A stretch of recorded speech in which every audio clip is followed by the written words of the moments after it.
Hey y'all, so next we got Hayley and Blake. Okay, they were not in a good place when they first got there. All right. Um, it seems as though um, Hayley wanted Blake to be more expressive, and he was stuck in his ways, and Blake was just like he was more of a type of person like he's just way into his head.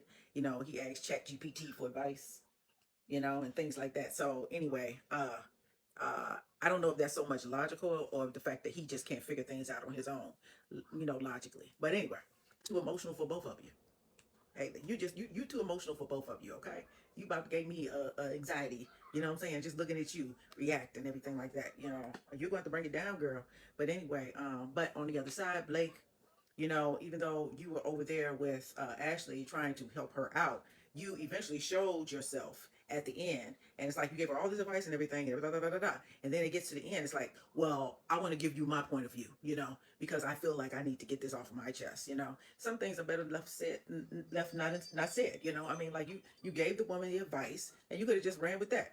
But and the same thing I'm sure has happened in your relationship with Hayley. Okay, and then you walking into the reunion like oh I'm Kumo D. Took off his glasses. He was like, hey everybody, hey. He ain't want to be married. I was shocked when he asked her for a hand in marriage, because I thought that he was crying because, oh, this is really hard for me because I don't want to break your heart, but I think that we do better separately. Okay, and that would have been the best move for him. Some people, you can't be afraid to say what's real. Okay.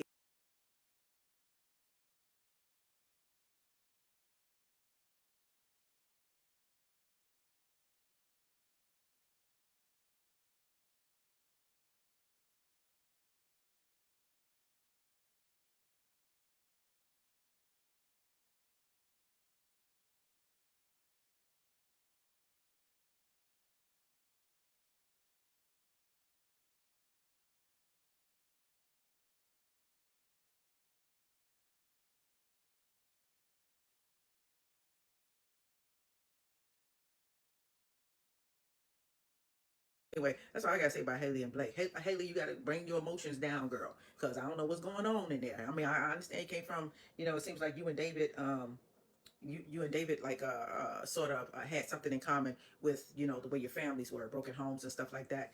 But again, even with David, you can't dwell in other people's misery. You have to move on, and you have to make a way for your own life so that you could go straight and narrow and get what you want out of whatever it is you want. Period. That's all I got for them. And I don't know if it was just me or not, but if I'm your man, in a case of Blake and Hayley, if I'm your man and I heard that another man disrespected you, would I just get on the phone and call you, or would I rush to try to get where you at to make sure you're safe? Blake, you didn't do that. Okay, you just wanted to get to the bottom of it. But your girl could have been in an unsafe place. I don't know. What do you think?